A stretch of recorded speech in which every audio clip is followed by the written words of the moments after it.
Assalamualaikum warahmatullahi wabarakatuh. Kembali lagi bersama saya Mega Bagus Herlambang. Kali ini kita akan membahas tentang apa itu machine learning. Tanpa berpanjang lebar, langsung saja kita bahas bersama-sama. Baik, di topik ini kita akan membahas tentang apa itu machine learning. Saya akan memulainya dengan sebuah definisi formal yang biasanya banyak orang di luar sana, termasuk di kampus-kampus besar, akan memberikan definisi dari Tom Michel. Jadi di sini disampaikan ya dalam bahasa Indonesia kurang lebih sebuah program komputer dikatakan belajar dari pengalaman E dengan tugas yang kita sebut sebagai T dan alat ukur performa P. Jika performa di tugas T diukur dengan alat ukur P ini meningkat dengan pengalaman E, maka itu adalah sebuah konsep dari machine learning. Akan mudah lagi jika misalnya kita definisikan per poin kurang lebih adalah sebagai berikut. Jadi yang dimaksud dengan pengalaman E adalah data historis. Jadi pada dasarnya sebuah machine learning belajar dari data historis. Jika tidak ada data, maka tidak ada bahan baku yang bisa digunakan oleh machine learning agar dia bisa belajar. Lalu apa yang disebut dengan T? T adalah algoritma dari machine learning itu sendiri. Misalnya di sini kita sebut ada regresi, ada klasifikasi, dan ada clustering. Pada dasarnya T adalah tugas yang harus dilakukan oleh sebuah metode maupun algoritma.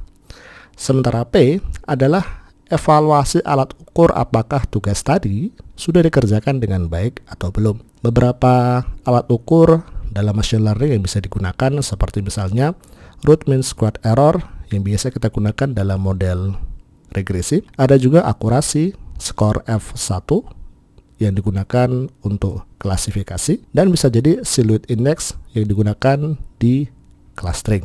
Kita lihat sebuah contoh, misalnya kita ingin membuat sebuah model di mana kita bisa menyeleksi mana email yang termasuk spam atau tidak. Dalam konteks ini, maka email-email yang sebelumnya kita kumpulkan kita sebut sebagai examples atau E. Ini merupakan data-data historis yang akan menjadi data training dari model machine learning kita. Kemudian tugasnya adalah klasifikasi. Jadi pada dasarnya ada beberapa jenis task seperti regresi dan klasifikasi. Mereka berdua masuk dalam kategori supervised learning. Dalam hal ini, yang ingin kita prediksi adalah berupa kategori. Dua kategori, yaitu spam atau tidak. Kemudian evaluasi dari baik tidaknya model klasifikasi yang kita buat, kita ukur menggunakan performa P. Dalam hal ini misalnya kita gunakan metrik akurasi. Seberapa banyak email-email yang berhasil diprediksi sebagai spam dan seberapa banyak yang memang benar diprediksi sebagai bukan spam. Jadi dari pengertian ini bisa kita simpulkan bahwa machine learning adalah sebuah proses yang dia belajar dari data historis untuk membuat sebuah model cerdas yang bisa kita gunakan nantinya di dunia nyata dan bisa diukur apakah model itu memang sudah baik atau tidak. Jika pengertian ini dianggap agak sulit, jadi ini adalah pengertian formal begitu ya, maka saya akan memberikan contoh real nyata yang mungkin lebih mudah dipahami. Baik, saya akan memberikan contoh ilustrasi sederhana, misalnya di dunia perbankan. Anggap saja ada seseorang yang ingin meminjam uang di sebuah bank, di mana dia ingin anggap saja meminjam 100 juta misalnya. Maka normalnya bank ini akan menanyai nasabah A, anggap saja dia adalah nasabah A, beberapa informasi seperti misalnya nama, kemudian pekerjaan, kemudian ditanya gaji, status, kemudian tabungannya ada berapa, dan bank itu pasti juga akan mengecek seperti BI checking, ya. Kemudian akan mengecek apakah dia punya tagihan yang belum dibayarkan, ya, di bank lain ataupun di provider lain. Kemudian biasanya profil dari A ini, semua ini, dan mungkin setiap bank memiliki beberapa informasi berbeda ya. Profil ini akan dicek oleh beberapa orang. Anggap saja profil ini dicek oleh 5 orang kredit analis. Jadi 5 orang ini akan mengecek si Mr. A, ya. Kemudian nanti misalnya jika 3 dari 5 orang ini sepakat bahwa orang tersebut layak diberikan pinjaman, maka nanti dia akan diberikan kredit. Tapi jika tidak layak, maka nanti aplikasinya akan ditolak.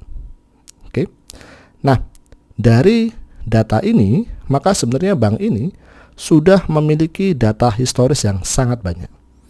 Di dalam database-nya pasti sudah ada ribuan atau mungkin bisa jadi sampai jutaan tentang siapa-siapa saja yang sudah berusaha meminta uang kredit hutang dari bank tersebut.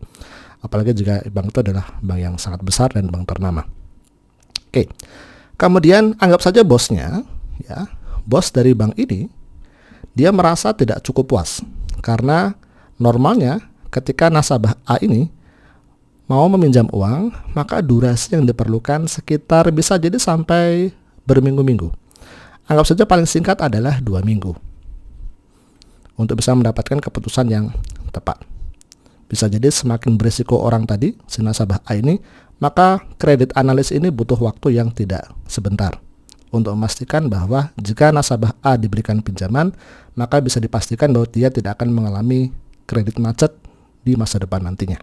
Kemudian si bos ini berusaha membuat sebuah inovasi. Dia menanyakan kepada semua pegawai-pegawai yang sangat cerdas ini, bagaimana jika misalnya kita ingin mempersingkat waktu tunggunya 2 minggu hanya menjadi beberapa hari.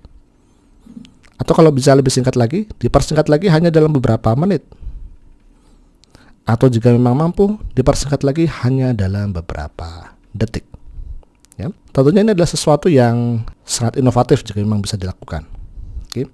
Maka untuk menjawab ini, beberapa tim di dalam perusahaan tersebut mengusulkan menggunakan machine learning. Ya.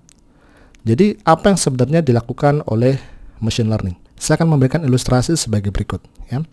Anggap saja bank ini sudah memiliki data historis ya dari nasabah-nasabah sebelumnya ya. Mungkin kita ambil data 3 tahun terakhir. Jadi saya punya tabel di sini ya. Ini mirip dengan tabel seperti di Excel ya. Oke, kemudian di sini ada nomor ya, nasabah pertama ya, nasabah kedua sampai dengan anggap saja kita punya 1000 nasabah ya. Ini semua adalah data historis.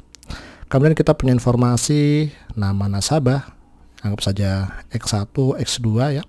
Kemudian gaji dan seterusnya, dan kolom yang paling kanan ya, jadi di sini ada banyak sekali kolom ya, mungkin bisa sampai puluhan kolom atau mungkin bisa juga sampai 100 kolom ya.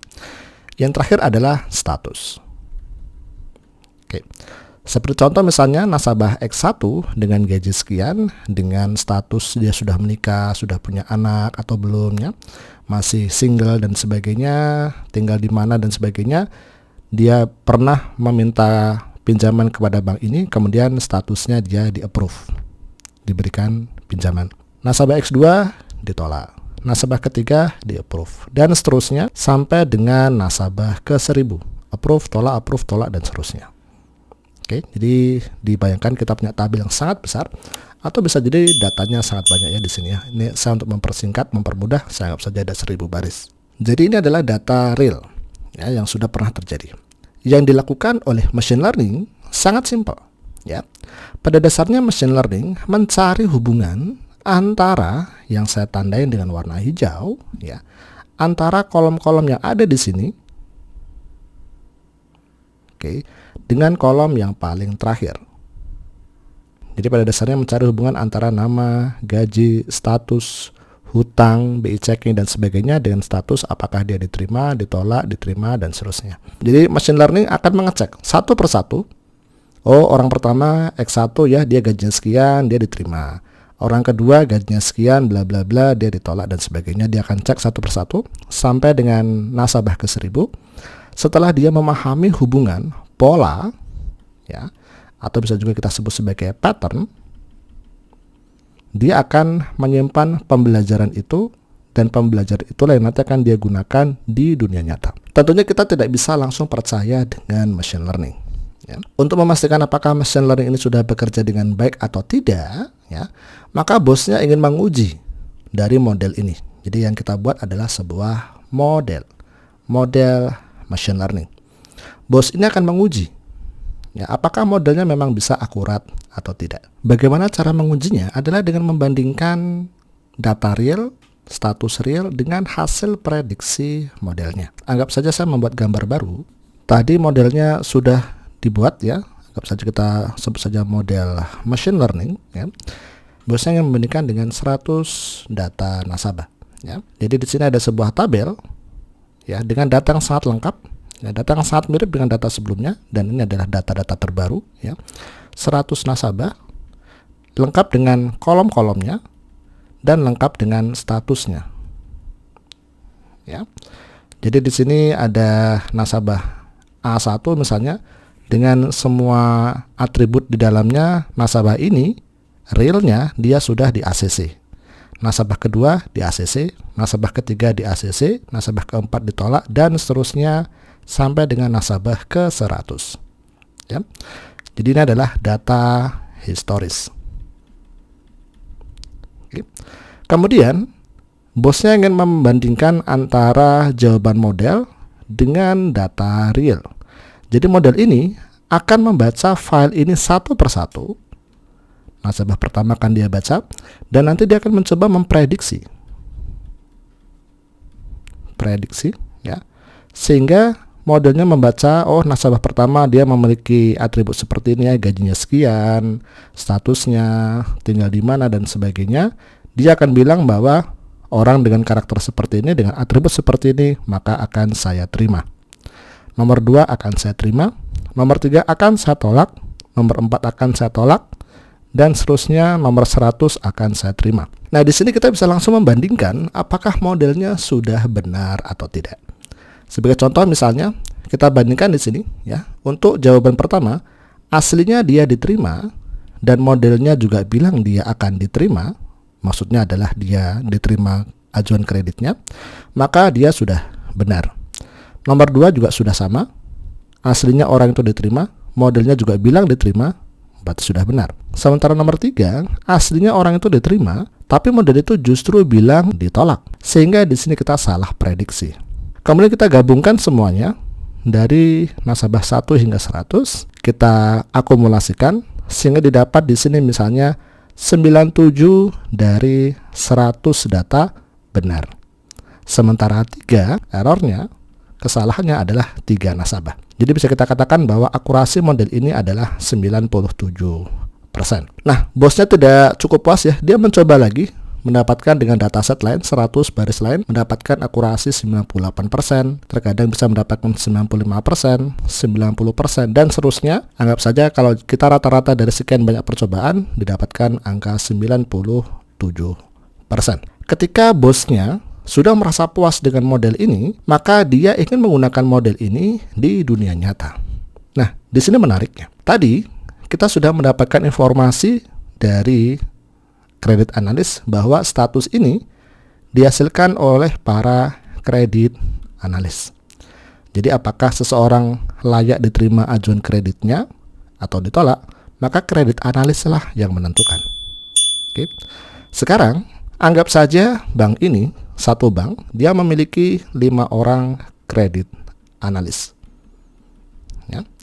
Kemudian bosnya tadi ingin mengaplikasikan model ini. Ya, model machine learning ini ingin diaplikasikan. Ya. Tapi karena bosnya belum cukup percaya dengan machine learning, maka dia masih menyisakan satu kredit analis yang paling senior atau yang paling dia percaya, mendampingi modelnya untuk bisa memvalidasi apakah keputusan dari modelnya masuk akal atau tidak. Misal, jika nanti modelnya digunakan di dunia nyata, ketika memprediksi satu nasabah, kemudian modelnya mengatakan bahwa nasabah ini layak diberikan pinjaman, maka kredit analis akan memvalidasinya, apakah jawabannya masuk akal atau tidak. Jika masuk akal, maka akan diteruskan. Jika tidak masuk akal, maka sang kredit analis inilah yang akan nanti mengecek kesalahannya ada di mana. Lebih lanjut lagi ya, anggap saja satu kredit analis ini gajinya adalah 10 juta per bulan.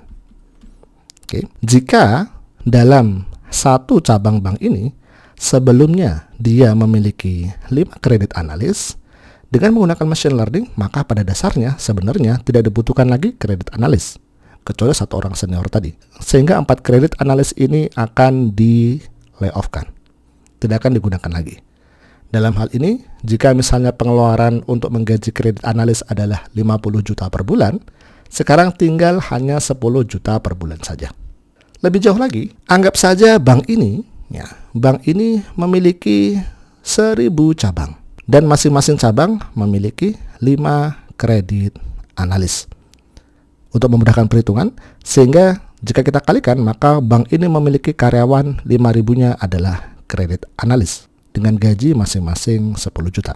Sehingga bisa didapatkan di sini 10 juta dikalikan dengan 5.000, maka kita akan mendapatkan angka 50 miliar per bulan hanya untuk menggaji kredit analis. Kemudian bayangkan jika tadi kita menghemat dari setiap cabang 5, disisakan hanya 1, maka sekarang masing-masing cabang hanya ada 1 kredit analis, sehingga kita bisa menghemat sebanyak dari 50 miliar menjadi hanya 10 miliar per bulan. Atau kita sudah mengefisiensikan 40 miliar per bulan. Tentu saja hal ini jauh lebih baik, dari 50M menjadi 10M. Jadi dalam konteks ini mesin learning sangat-sangat bermanfaat, dan tentunya ada sisi negatif lain di mana mereka-mereka yang kemampuannya dapat ditiru, maka tentu saja menjadi ancaman. Jadi bisa kita rangkum, bisa kita ringkas, apa sebenarnya itu machine learning. Pada dasarnya ada satu kata kunci yang dilakukan oleh machine learning adalah mentransfer kecerdasan dari 5 orang kredit analis ini, di mana mereka lah tadi yang menentukan status apakah nasabah layak diterima atau tidak, memindahkan kecerdasan mereka berlima ke dalam sebuah file kecil yang kita sebut sebagai model machine learning. Jadi kecerdasan dari 5 ini, judgment, pertimbangan, dan segala hal yang mereka lakukan untuk bisa mendapatkan status apakah layak atau tidak, kita transfer knowledge mereka ini ke dalam sebuah file yang sangat kecil, dan file inilah yang nanti akan kita gunakan di dunia nyata. Jadi machine learning adalah bagian dari kecerdasan buatan, karena kita mentransfer kecerdasan dari 5 orang ini ke dalam sebuah file kecil. Oke. Jadi itu tadi machine learning, ya. Semoga gambaran ini bisa memberikan gambaran tentang apa itu machine learning yang sebenarnya. Dan tentunya dengan mendapatkan gambaran ini, saya rasa teman-teman sudah kebayang apa potensi dan ancaman dari machine learning. Machine learning layaknya sebuah pisau. Jika dia digunakan oleh orang yang tepat, maka dia bisa memberikan banyak manfaat. Tapi jika machine learning digunakan untuk hal-hal yang negatif, maka dia bisa juga menghasilkan sesuatu yang merugikan banyak orang. Sampai di sini, semoga bermanfaat, dan sampai ketemu lagi di pembelajaran selanjutnya. Assalamualaikum warahmatullahi wabarakatuh.